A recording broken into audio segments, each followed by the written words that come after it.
Pedophile dentist. So I just discovered this subreddit, and I thought I might share a creepy story from when I was about 11 to 12 years old. I'm currently 21 years old and I am a female. I'm a little fuzzy on the details, so bear with me on this. My parents and I were moving into a new house, and for some reason, before the sale was finalized, we went to the house and met up with the current owners. It was a seemingly normal family, husband, wife, and 2 kids. One of the kids was a newborn, but the other was a little girl around 5 or 6 years old. While our parents were talking, the older daughter and I played in her room. Then, a little while later, the little girl told me I just had to meet her dad, who was in his bedroom. I guess my parents were talking to the mom at the time. I said sure, and went into his room when she introduced me. I remember immediately getting a weird, creepy vibe from this guy.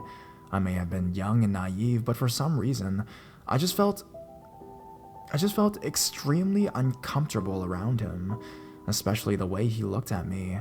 We made small talk, and then as soon as I could, I immediately got the fuck out of there. Turns out, after we moved in, we had learned that he had been arrested and charged with 2 counts of indecency with a child. He was a dentist by profession and apparently molested a 12-year-old girl while she was under his care. As far as I know, the wife stayed with him through it all. What freaks me out was that I was around the same age as the girl he molested, and if I were somehow alone with him, I could have been victimized. I also find myself thinking about his daughters from time to time, and how he could have been molesting them too. I just hope the wife wised up and left him and took the kids, you know?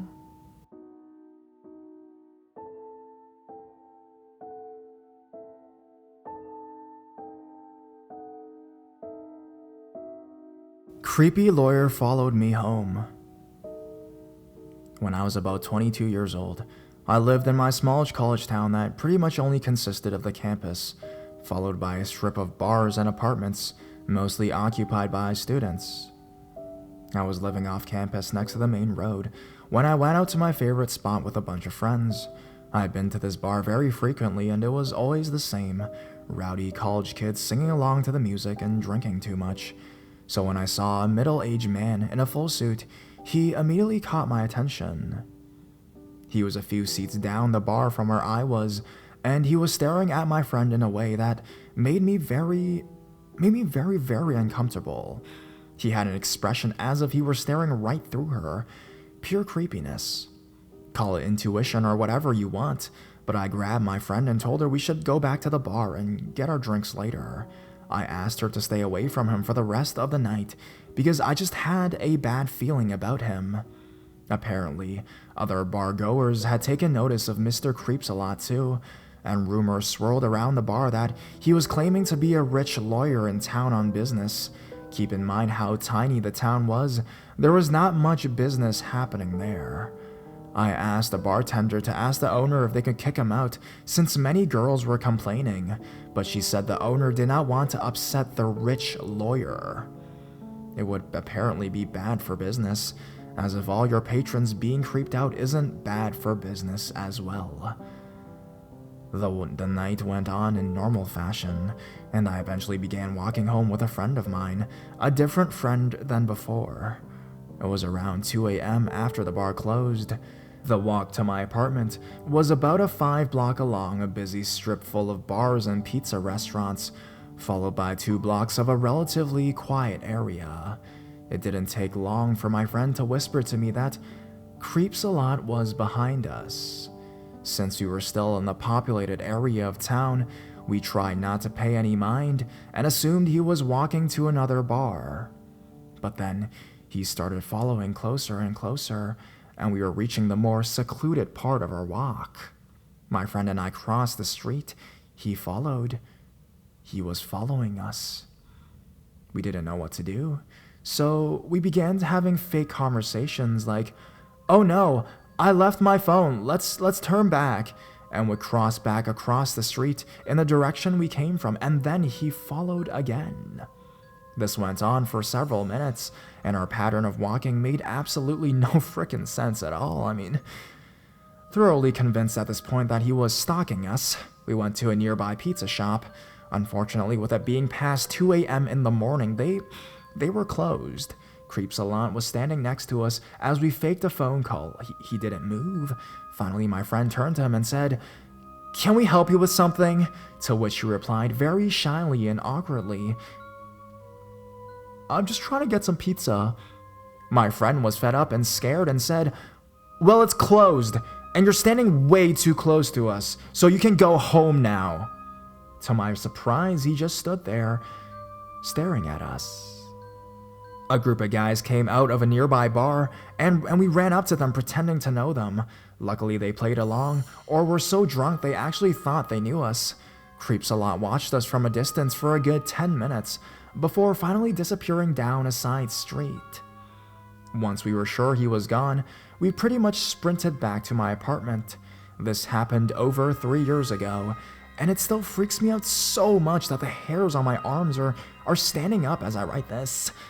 I never heard anything about him again, but I always wonder if, after he left us alone, if he ever followed someone else, or did something even worse.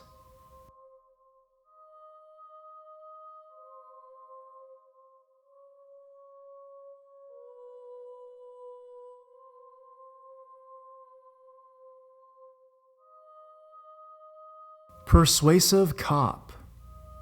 This is a story my friend told me that happened to her older sister. She goes to a large private religious university in Utah. She was staying in an apartment not too far from campus with 3 other girls. The semester had just started, and 2 of the 3 girls were asleep. My friend's sister was on her phone sitting in the living room when she heard what sounded like footsteps outside the window behind her. She listened closely and dismissed it as a stray cat or a stray dog. Soon after, she heard a thud against the dining room wall coming from the outside and heard what sounded like a muffled whispering. My friend's sister was an excellent marksman, so she decided to scare whoever was outside by opening the blinds, turning on the lights, and grabbing the shotgun she kept on the mantle and pointing it at the window while screaming for the other girls to wake the fuck up. She saw a short man wearing all black and a ski mask running away. The cops came shortly after and filed a report. Fast forward to a few weeks later, my friend's sister keeps seeing a white small truck with tinted black windows following her. She dismissed it as her imagination, but it still freaks her out a little bit. One weekend, her roommates have gone out of town, so it's just her by herself. Right as she's trying to fall asleep, she hears a pounding at her door. She bolts to the door and looks through the people to see a cop standing there. "Who are you?" she asked. "I'm a cop," says the guy. "Open up. It's the law," he yells menacingly. My friend is starting to call bullshit, but she's scared of disobeying him if he actually is a cop. "Why are you here so late?" she asked. "Remember a few weeks ago when that guy tried to break into your house? I have an update on him." My friend is freaking out now because why would a cop come try to talk to her about the case so late and by himself? He wasn't even the officer who helped her file the report. "Show me your badge," she demanded. He pulled it out and shoved it into the people, and my friend sighed a breath of relief. Right as she was unlocking the door, she glanced down his legs and noticed that this cop had very elevated platform boots, a machete on his utility belt, and the name on his uniform didn't match the name on his badge. "You're not a fucking cop!" she yelled at him. The fake cop screamed and started slamming on the door, saying, "I am an officer of the law and you will obey me. Open up, police." She called 911 and held her weight behind the front door, clutching her shotgun until the real cops arrived. The guy was long gone by then, but he left behind his cap, which was a prop from a party store. The day after this, my friend broke her lease, moved to a new city in Utah. even transferred schools and bought a Doberman to keep her company. They never caught the guy, so hopefully he never ever does this to another girl again.